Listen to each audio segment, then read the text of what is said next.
it's a 1958 Packard two-door hardtop, which was called in the advertising a Starlight. It's a pillarless two-door hardtop. With that particular car, I always liked them in that there was 6 new ones brought into Australia in 1958, and I think there's still a couple of them around, but they're not for sale. So I thought to myself, well, I better have a bit of a look-see, and I really want to get one of these cars at some stage, and maybe I could have an imported one. So I looked on the computer with eBay and the other sites for about 6 months, and all of a sudden this car came up, and it was in California, which made it reasonably easy to get. And so yeah, a little bit of toing and froing and talking to the chap that had the vehicle for sale, and I ended up getting it, which was great.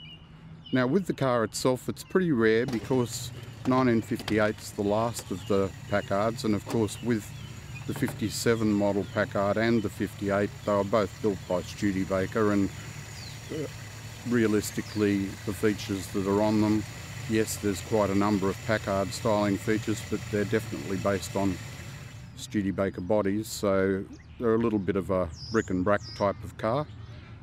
Well, it was originally sold in a dealership in Texas.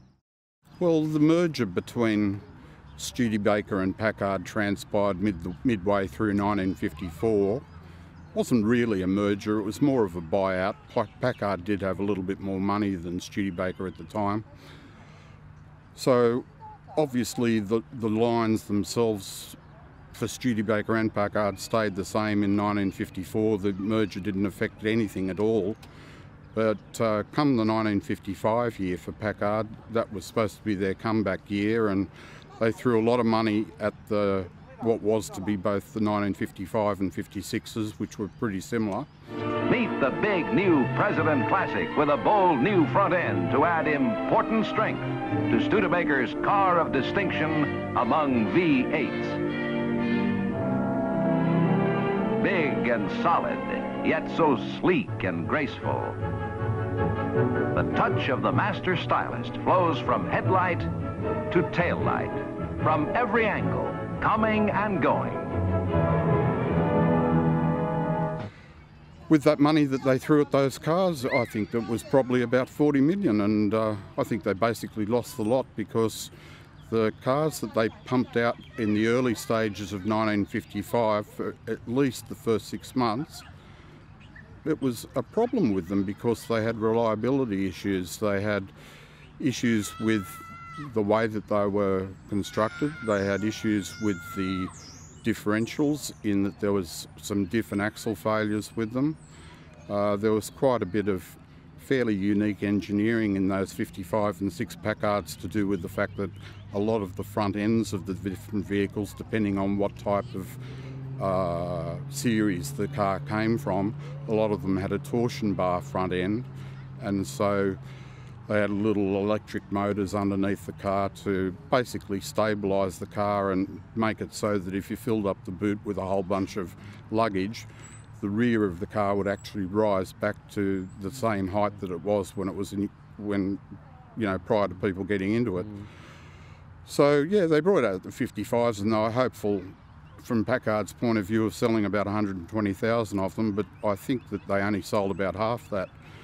So obviously that was a bit of a minor problem from a corporate point of view, because most of the money that was used for the 1956 year was used with, 55 and 56 year was used with Packard, and Studebaker, yeah, they had a fairly radical changeover in 56, but there wasn't much money involved. Vince Gardner did the styling for that. Yeah, the Packards soldiered on into 1956 following the 55 year, and they'd basically fixed up their reliability problems. There didn't seem to be anything much more to go along as far as that was concerned, but unfortunately their reputation had been somewhat sullied, and the 56s were a real hard sell, and I think for the 1956 year the figure was less than 30,000 cars, so it was a big fall, and the decision was made after that that, hey, Yes, we still have to keep on making some Packards for at least 57 and hopefully 58, and that decision was made along the lines that, well, hopefully we're going to have enough sales to keep the dealers happy, and maybe if we make a little bit of money over the next couple of years, we'll be able to bring back a more traditional, larger Packard, but it never happened.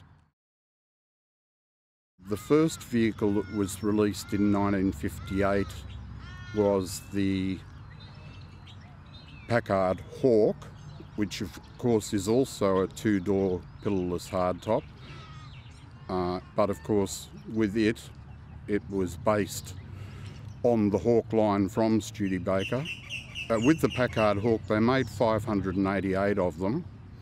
With this vehicle that I've got here, being just the plain Packard Starlight hardtop, they made 675 of them. With the Packard four-door sedan, they made exactly 1,200 of them for 1958, and to finish it off they made some station wagons and there was 159 of them.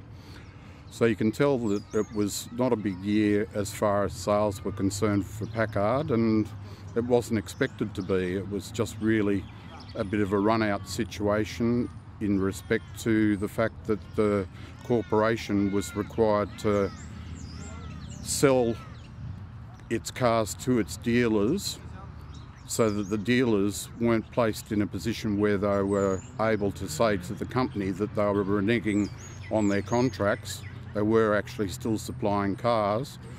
Whether people bought them or not was beside the point. So yeah, it was a little bit of a strange thing, but I like this particular car here. It's one of about the last 250 Packards that was ever built.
Well, with this particular car, it's now got roughly 94,000 original miles on it.